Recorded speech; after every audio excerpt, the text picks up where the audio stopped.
तो बताना लोकसभा और राज्यसभा में अंतर, यानी जो लोअर हाउस होता है और अपर हाउस में क्या अंतर होता है। तो देखिए पहले आ जाते हैं लोअर हाउस में, यानी लोअर का हाउस होता क्या है।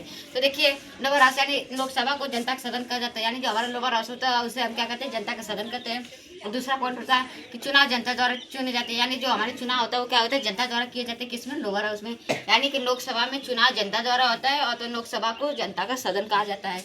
अब आते हैं इसमें सदस्य, यानी पहले थे 552 सदस्य, लेकिन अब हो गए 543 वर्तमान में 543 सदस्य हो गए हैं। और इसका देखिए कार्यकाल होता है 5 वर्ष का, 5 वर्ष का कार्यकाल होता है। और अगर मान लीजिए किसी कारणवश अगर राष्ट्रपति द्वारा भंग भी की जा सकती है, अगर राष्ट्रपति को कोई दिक्कत है तो क्या होता है, लोकसभा भंग भी हो सकती है, यानी 5 वर्ष से नीचे, यानी 3 वर्ष में भी खत्म हो सकती है कार्यकाल, नहीं तो 2 वर्ष में भी। तो अब इस समय उस समय राष्ट्रपति द्वारा भंग भी की जा सकती है, लेकिन ऐसे माना जाता है कि 5 वर्ष। अब देखिए कानून, इसका देखिए लोकसभा, यानी कि लोकसभा काम क्या होता है। पहला होता है कानून बनाना, यानी ये लोकसभा क्या करती है, कानून बनाती है। और सरकार पद पर नियंत्रण रखना, यानी जो सरकार पद होते हैं, यानी जो सरकारी पद होते हैं उस पर कहते हैं नियंत्रण रखना। ये सब का होता है लोकसभा के।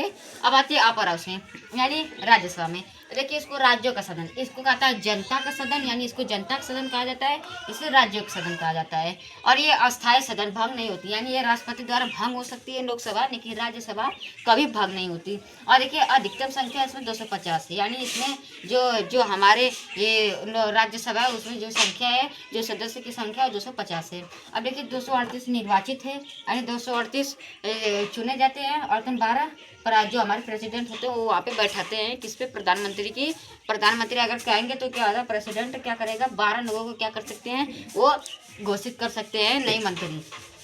अब आते देखिए इसका कार्यकाल 6 वर्ष का होता है। अब मैंने बताया ना कि ये भंग नहीं होती, यानी ये 6 वर्ष है तो 6 वर्ष तक ही रहेगी। और देखिए अब इसमें बात होगी, मतलब 6 वर्ष रहती है तो इसमें जो हमारे ऑफिसर होते हैं वो रिटायर भी हो सकते हैं।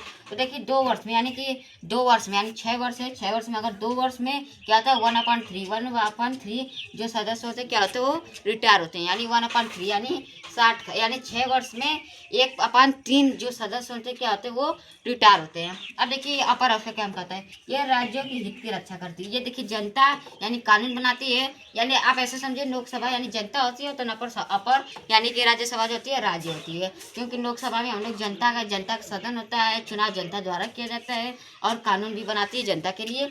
लेकिन इसमें राज्य के लिए होता है, राज्य का सदन होता है, और अस्थायी सदन होता है। और अधिकतम संख्या 250 होती है, 238 निर्वाचित और 12 प्रेसिडेंट के हिसाब से, और 6 वर्ष की इसकी कार्यकाल होती है, और 2 वर्ष में 1/3 सदस्य क्या होते हैं, वो रिटायर होते हैं। और देखिए राज्य की हित की रक्षा करती है, यानी होता है राज्यसभा और लोकसभा में अंतर।